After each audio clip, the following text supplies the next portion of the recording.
Sejam bem-vindos a mais um episódio do Enchendo Cash, o seu episódio de notícias aqui do Podcasting. Então, se você quer ficar por dentro das notícias do mundo da tecnologia, aumente o volume, curta o nosso vídeo. Se você não é inscrito, se inscreva aqui no nosso canal e venha encher o cash.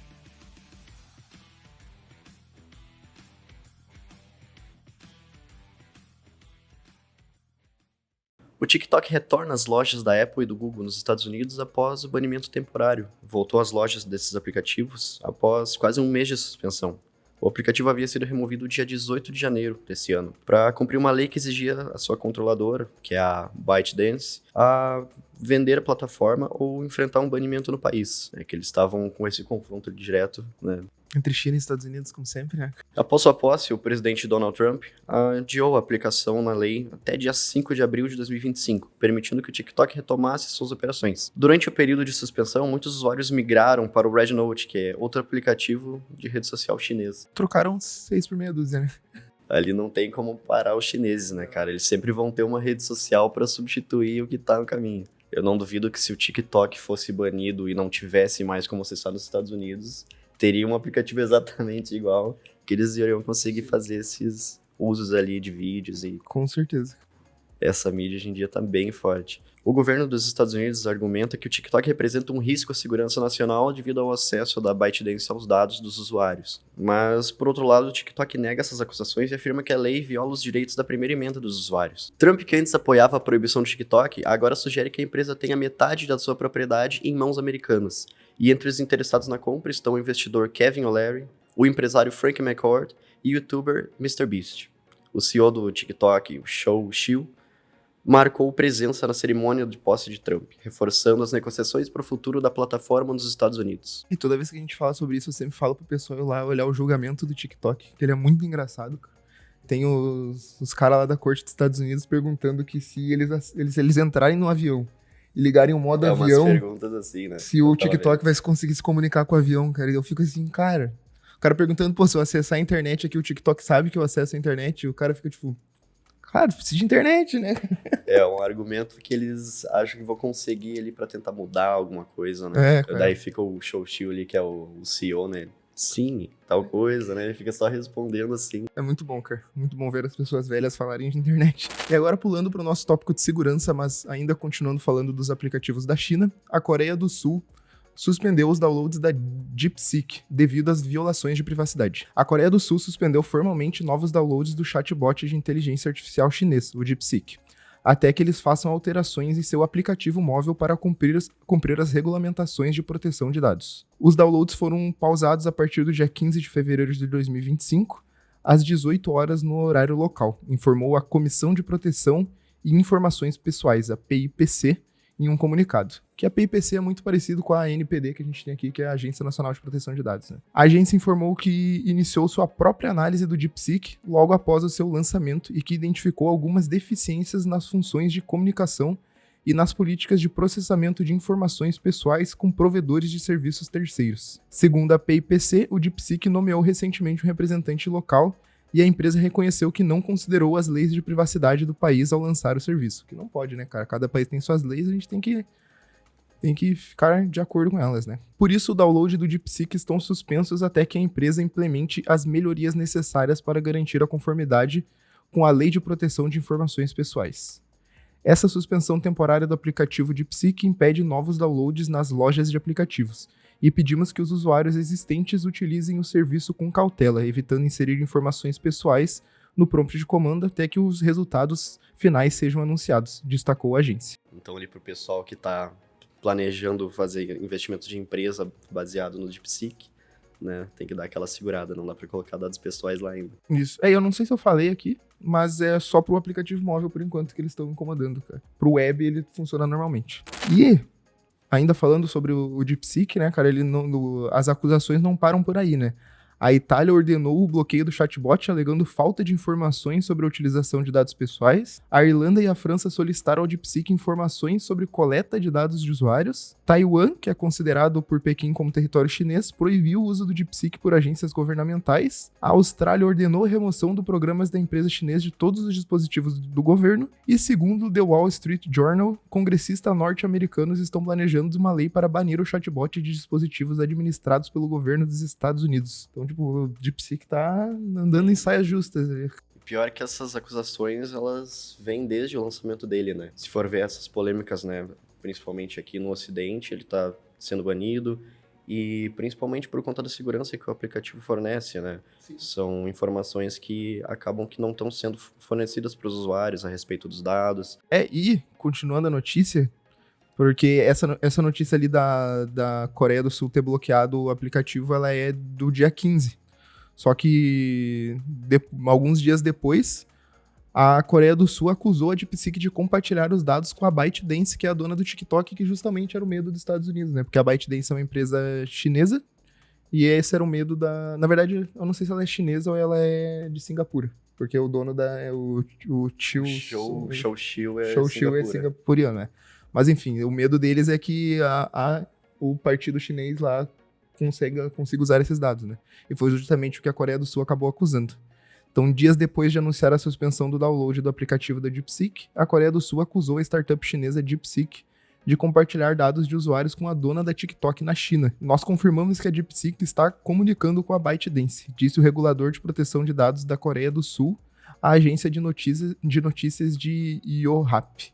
A Comissão de Proteção de Informações Pessoais disse que, apesar de ter encontrado uma ligação entre a DeepSeek e a ByteDance, ainda não foi possível confirmar quais dados foram transferidos e até que ponto. Mas é uma grande acusação, assim, até para abrir leque de mais bloqueios no mundo. Sim, exatamente. E a gente até chegou a comentar no último episódio que a gente gravou aqui no Enchendo Cash, que devido ao tamanho, né, a proporção que o DeepSeek vem tomando, eles têm que ter uma regulamentação, né, sobre os dados dos usuários ao equivalente ao tamanho da empresa, né, ao equivalente do que está se tornando. Porque à medida que ela vai crescendo e não tem essa regulamentação sobre os usuários, né, sobre os dados ali dos usuários, é óbvio que vão ter países que vão fazer o bloqueio, vão ter lugares que ele não vai ser acessível e até lá vão ter muitas polêmicas aí a respeito. E muita coisa política, né, querendo ou não, cara, porque tem vários países que estão lançando várias IAs. E como a China já tem toda essa questão de estar crescendo, né, economicamente, vindo uma de lá acaba sendo mais difícil, né? Partindo então para as notícias de uma nova inteligência artificial que está entrando no mercado, que é o lançamento da Grok 3, a inteligência artificial do Elon Musk, que estava sendo lançada nessa última semana. Ele apresentou nessa segunda-feira, dia 17, o Grok 3, que é a versão mais recente desse chatbot, com o qual ele pretende competir diretamente com o ChatGPT e o DeepSeek, últimas IAs aí do mercado que estão por cima ultimamente. Por enquanto, apenas assinantes do plano X Premium Plus, né, da rede social X, que é o antigo Twitter, custa $40 por mês, cerca de R$230, tem acesso antecipado a essa nova geração do Grok. Segundo o site The Verge, a versão anterior, o Grok 2, continua disponível gratuitamente na rede social e no site oficial da IA, que ela também tem um domínio próprio se você quiser acessar por fora da rede social. Inclusive, acho que em breve essa nova versão ela vai estar disponível por lá, acho que vai ter um plano diferente ali. Provavelmente. Eles não vão deixar ela simplesmente ali só dentro da rede social. Entre as principais novidades, o principal produto da xAI agora utiliza mecanismos de autocorreção, que evitam erros de conhecimento que são denominados como alucinações, né? Quando você faz uma pergunta ali para a IA, ela acaba interpretando de uma outra maneira e acaba gerando ali uma notícia falsa, uma informação inválida. Essa inteligência artificial, ela tem esse mecanismo para fazer essas autocorreções. Ela provavelmente faz uma comparação ali entre perguntas e respostas e traz ali o que é mais verídico. Musk chamou a nova versão de assustadoramente inteligente, comparando ali, né, o Grok tendo 10 vezes mais recursos computacionais do que os antecessores, né? A versão Grok 1, Grok 2, principalmente comparando com a última versão, Grok 2, né? Lançado em agosto do ano passado. Então a gente pode perceber também que o gap, né, de distância entre uma versão e outra, né, cada vez mais está diminuindo e a discrepância, né, de inteligência entre uma versão e outra também cresce muito. Estão ficando bem poderosas rápido, né? Sim, exatamente. 10 vezes ali comparado com uma versão que foi lançada ano passado. Realmente bastante diferente. A nova geração do Grok agora conta com 2 modos de raciocínio. Ainda segundo o site The Verge, o primeiro, chamado Think, exibe o processo de pensamento do chatbot ao receber um comando. Isso foi algo que o DeepSeek acabou integrando, né, quando foi lançado, que ele tem aquela opção que o usuário faz a pergunta e a inteligência artificial ela exibe raciocínio, né, por completo. Então, além de tu ter a resposta, tu tem também a vista ali de como foi o raciocínio e como a inteligência artificial chegou naquela resposta. O que é bem legal, né? Que é algo que realmente agrega, né? Tu consegue ter ali uma ideia de como formular também os prompts para fazer as perguntas melhores, né? Ver ali o que a inteligência artificial não entendeu, ver como pode desenvolver melhor. O segundo modo, Big Brain, é utilizado para tarefas mais complexas que exigem maior poder computacional. Além disso, Musk anunciou um novo mecanismo de pesquisa dentro do Grok chamado Deep Search. Ele também afirmou em breve que a IA terá suporte para integrações com voz, recurso que já está presente no ChatGPT, por exemplo. O Grok 3 tem capacidades de raciocínio muito potentes. Nos testes que fizemos até agora, o Grok 3 está superando tudo que já foi lançado e que conhecemos. Isso é um bom sinal, disse Musk na última semana, durante a Cúpula Mundial de Governos de Dubai. A respeito dos benchmarks que foram realizados com o Grok 3, que superou os sistemas de IA concorrentes da Google, OpenAI e DeepSeek, em uma avaliação às cegas conduzidas pela comunidade. Durante uma transmissão ao vivo do lançamento do Grok 3, a equipe da xAI revelou que havia lançado uma versão preliminar do Grok 3 no LM Arena, sob o pseudônimo Chocolate para testes da comunidade. A gente estava até vendo aqui antes ali, né, no site do LM Arena, né? Isso, que ele também estava no topo ali, né, das inteligências artificiais como o Chocolate. Que acabou sendo revelado posteriormente que era uma versão preliminar. Uma baita jogada de marketing, né, falando nisso. Realmente, eles provaram ali estar no topo da lista já antes mesmo de anunciar. O teste às cegas do LM Arena realizado pelo chatbot Arena permitiu que os usuários fizessem perguntas aos 2 chats de IA anônimos e que fossem classificados com base em suas respostas. Os testes registraram coletivamente mais de 1 milhão de votos da comunidade, todas para as IAs. O LM Arena também observou que o modelo preliminar do Grok 3 atualmente ocupa primeiro lugar em todas as categorias, incluindo geral, com controle de estilo, prompts difíceis e prompts difíceis com controle de estilo, codificação, matemática, redação, criativa e segmentos de instruções, consultas mais longas, interações de múltiplas rodadas também. Basicamente tudo, né, cara? Realmente tudo. Também foi o primeiro modelo a ultrapassar a 1.400 na pontuação do LM Arena. De acordo com a comparação interna da xAI entre modelos de IA, o Grok 3 obteve pelo menos 10 pontos a mais do que seus maiores concorrentes. Estão eles ali entre o ChatGPT, DeepSeek, o Gemini, em matemática, ciência e programação. E continuando aqui no mundo da IA, a OpenAI deve finalizar o primeiro design do chip personalizado esse ano. A OpenAI está finalizando o design do seu próprio chip para inteligência artificial e deve entregá-lo à TSMC nos próximos meses. Com isso, a empresa busca reduzir a sua dependência da NVIDIA, que domina o mercado de aceleradores usando o treinamento de modelos de IA. Hoje, empresas como a OpenAI, Microsoft, Apple e Google gastam bilhões comprando hardware da NVIDIA, o que impulsiona a fabricante ao topo das empresas mais valiosas do mundo. Com o chip próprio, a OpenAI pode economizar a longo prazo e ganhar o poder de negociação para reduzir os custos de compras de chips com outras fabricantes. O plano é que a produção em massa comece em 2026, e além disso, a OpenAI precisa testar o design do chip e garantir que ele atenda às suas necessidades sem falhas graves. Se tudo ocorrer bem, a empresa poderá equipar o seu servidor com novos processadores nos próximos anos. Caso contrário, ajustes de design podem atrasar o projeto. Esse movimento pode mudar o mercado de hardware para IA nos próximos anos, colocando mais uma gigante no jogo de fabricação de chips. Se eu não me engano, já teve outras empresas que estão nesse processo também de começar a fabricar chip e não ficar tão dependente da NVIDIA, né? Sim, exatamente. Desde aquele momento que a Intel começou a produzir os próprios chips gráficos, né? Acho que não posso estar viajando na minha cabeça, mas se eu não me engano, a Amazon estava tentando começar nesse ramo também, cara. Mas os caras tentam inventar as coisas, né? Quanto mais concorrentes eles tiverem, melhor pro mercado. Melhor pro A mercado. gente vai ter mais opção aí e o consumidor só ganha. Nesse mês de fevereiro também foi divulgada uma oferta de 97 bilhões de dólares feita pelo Elon Musk para a tentativa de compra da OpenAI, né, alegando ter um apoio de um grupo de investidores para a proposta. No entanto, Sam Altman, que é o CEO da OpenAI, rejeitou a oferta, afirmando que não está à venda. A OpenAI está em um momento de transição, tentando arrecadar entre 30 e 40 bilhões para financiar a Stargate, uma iniciativa de data centers de IA nos Estados Unidos que faz parte de um projeto estimado em 500 bilhões de dólares. Musk, que já foi investidor da OpenAI, critica a mudança da empresa para um modelo com fins lucrativos e processou a organização várias vezes, tentando bloquear essa transição. Atualmente, a OpenAI opera como uma entidade sem fins lucrativos, com uma subsidiária comercial, mas está planejando se tornar uma corporação de benefício público. Essa mudança permitirá que Altman e outros executivos recebam participação acionária na empresa. Para Musk, a OpenAI traiu sua missão original de ser uma organização aberta e sem fins lucrativos. Já Altman vê as ações de Musk como uma tentativa de atrapalhar a empresa, e afirmou que gostaria que ele competisse criando um produto melhor. A disputa continua e pode impactar o futuro da OpenAI e da inteligência artificial no mercado. Agora pergunta, né, cara? Será que se o Musk tivesse comprado a OpenAI, ele ia deixar ela open source também ou ia fazer ela virar privada pra ganhar dinheiro? Tem esse ponto também, né? Porque agora a Grok 3, por exemplo, tem essa assinatura do X, né? E provavelmente ali ia ter uma mesclagem entre as duas versões, né? Quem sabe o Grok 3 nem existiria se essa compra acontecesse. Ou eles iam usar tudo que tinha no ChatGPT pra fazer uma outra e ser 100% privada, né, cara? Vai saber o que aconteceria.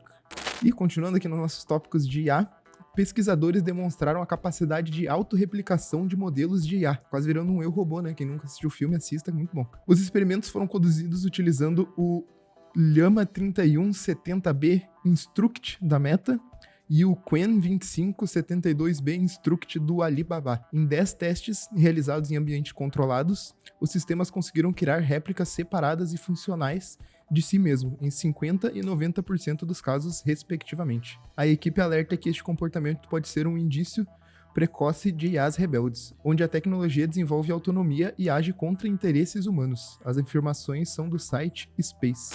E para finalizar agora as nossas notícias, um hedge fund utilizou o IA ao invés de analistas para bater o mercado. A Minotaur Capital substituiu seus analistas por inteligência artificial e obteve resultados superiores aos do mercado em seus primeiros 6 meses de operação. A startup substituiu seus analistas por IA para realizar tarefas de análise financeira.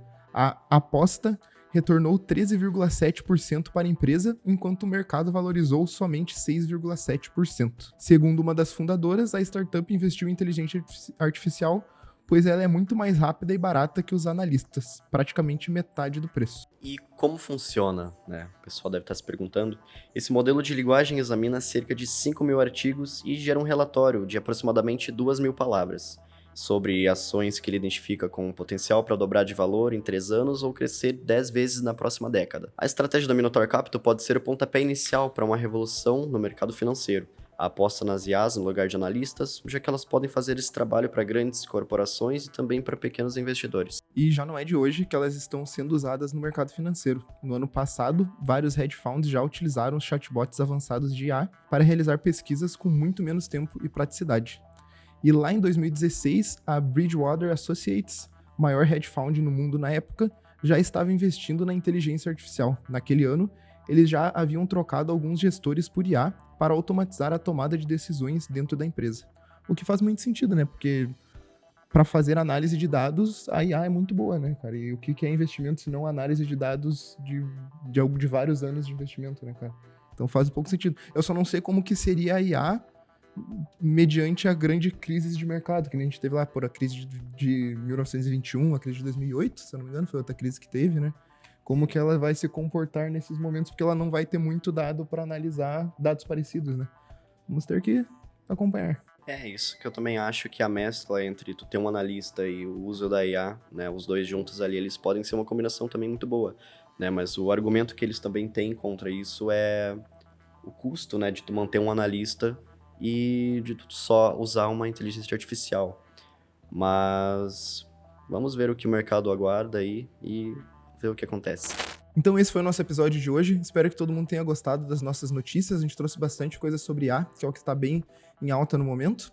Então se inscreva no canal caso você não seja inscrito, deixe seu joinha, adicione comentário, compartilhe com a sua família, com a sua avó, com o seu cachorro, com todo mundo. E daqui 15 dias estamos aqui novamente para trazer mais notícia para vocês. Um abraço! Isso aí, valeu pessoal! E aí, gostou do episódio? O Podcasting é produzido pela Testing Company, uma empresa que se dedica a garantir a qualidade e confiabilidade nos produtos de software. Com mais de 14 anos de experiência, a Testing Company oferece soluções personalizadas para diversos segmentos do mercado, como financeiro, saúde, indústria, varejo, tecnologia e entre outros. Confira os links na descrição desse episódio e acompanhe de perto todas as nossas novidades.